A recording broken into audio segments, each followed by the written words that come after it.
mali po yon yung ayuda concept ng ating gobyerno, nitong administrasyon ito. Maling-mali. Dapat hindi po tayo ganyan.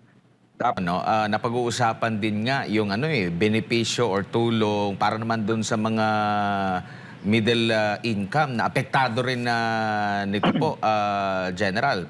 Payag din po ba kayo doon na mahanapan din ng pamamaraan na sila rin ay makabenepisyo? Kasi hindi lang naman po yung mga, sabi nyo nga, hindi lang mga tsoper, hindi lang mga magsasaka ang apektado nito.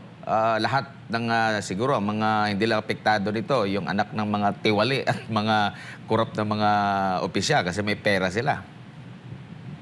Tama ka doon, no? Actually, yung sinabi ko nga, yung sa removal of the excise tax and the VAT in itself doon sa petroleum products, ay makikinabang lahat. Pati yung mga korap makikinabang, no? Pati yung mga anak nila, anak ng mga politikong korap, talagang makikinabang din. So lahat, well-distributed ang benefits kung gagawin ito. Samantalang kung ayuda lang, ang nakikinabang lang dito, yung ilang mga selected individuals, yung mga driver ng PUP, no? Mga public utility vehicles, tricycle drivers, at yung mga politiko na nag-refer sa kanila. And immediate na benefit sa mga trapo, sa mga korap na politician dito dahil sila yung nagpalista dyan, no? Siyempre, sa kanila nagmamano itong mga makikinabang. So sa susunod na eleksyon, makikinabang na naman sila. So mali po yon yung ayuda concept ng ating gobyerno, nitong administrasyon ito. Maling-mali. Dapat hindi po tayo ganyan. Dapat po pinag-iisipan yan bilang isang policy expert ay talagang dapat ang i-apply dito yung distributive policy na tinatabag na yan ay tinitignan na dapat doon sa lahat. And in this case, hindi lang po mga tsuper ang dapat nakikinabang dito. Dapat nakikinabang ang lahat ng mga Pilipino, lalo na yung mga negosyante, yung mga nagbabiyahe, gumagamit na sarili nilang sasakyan, papuntang mga kanilang trabaho. Yan po, no? Kaya dapat dito, lahat ng Pilipino, by removal of the excise tax and the VAT doon sa petroleum products, ay makikinabang. Opo. May mga aral po ba na dapat matutunan ang kasalukuyang administrasyon sa nakalipas na pag-handle ng nakalipas na administrasyon sa COVID-19 pandemic, General? Ayun, no? Kung i-compare natin, no? Although iba yung sitwasyon dahil COVID yun. Pero just the same, that's a pandemic, mas matindi nga yun, no? And in fact, lahat affected. Doon, maganda ang ginawa ng ating former president.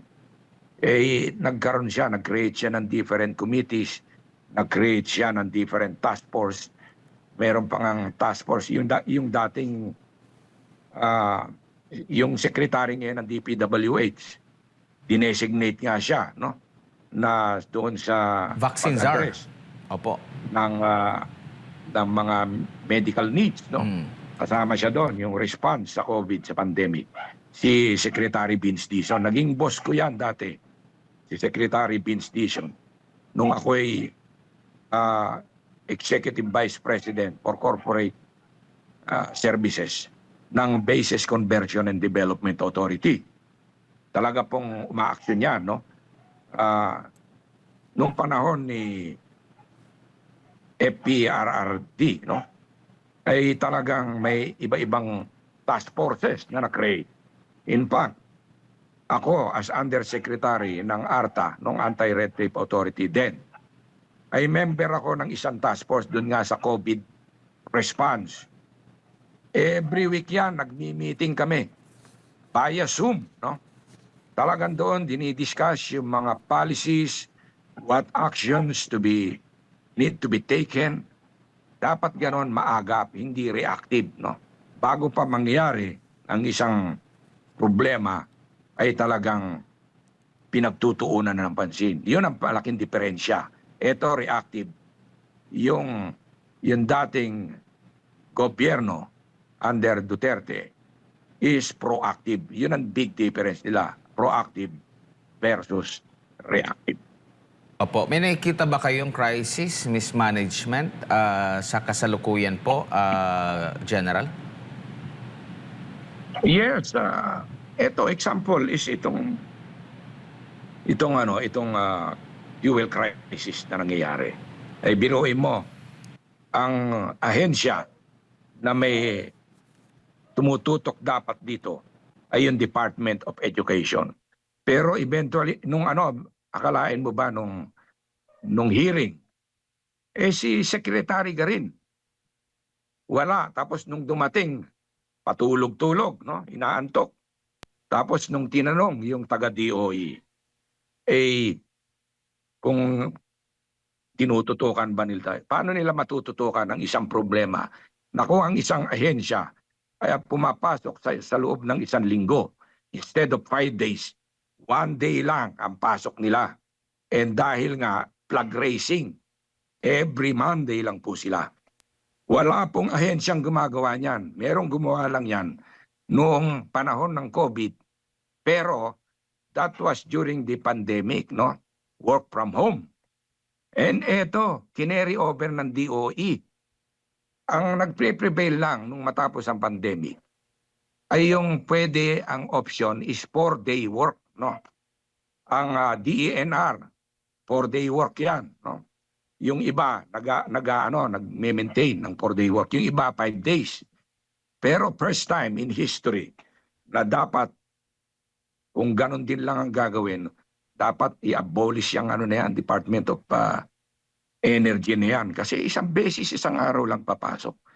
Yan ang mga taong walang pakialam sa problema ng ating bansa. Dapat araw-araw pumapasok, lalo na itong problema na to. So ang lesson learned dito, ang mga tao natin dapat hindi reactive, kundi proactive and laging on the ground. When I say on the ground, nandoon sa field, nasa opisina, nagtatrabaho, hindi work from home. So matotal, General, parang hindi natin ramdam kung ano yung epekto nung idineklarang energy crisis or energy emergency. Ayaw nilang tawaging crisis eh. Energy emergency yung kanilang titulong ginamit. Pero after nung deklarasyon, parang wala pa rin bang naging resulta? Parang deklarasyon lang? Yun na nga eh. Pinagtatalunan pa nila yung kung crisis ba to o emergency. Actually, semantics lang yan, no? Ang susunod dyan, actually, is disaster. After a crisis, pag hindi yan natugunan ng maayos, kumbaga sa level from emergency to crisis to disaster. Ang susunod natin is disaster. Hopefully, hindi tayo pupunta doon. But pwedeng mangyari yan kung patuloy na ganito ang reaksyon ng ating mga nagmamando sa ating mga ahensya. Actually, nung nalaman ng tao na once a day lang pumapasok ang Department of Education, which is every flag racing lang, dapat ang ating presidente biglang nag-issue yan ng directive. Henceforth, lahat kayo dyan, 5 days a week, nasa opisina. Ganon dapat ang immediate action ng ating presidente. Para ipakita niya na talagang tinututukan ang mga problemang ito. Paano kikilos yung mga taga-DOE kung once a day lang yan papasok?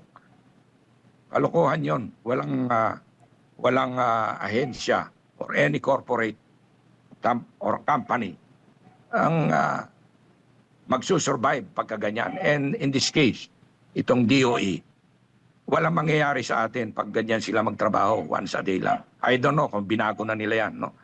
Pero inamin mismo nila yan sa hearing.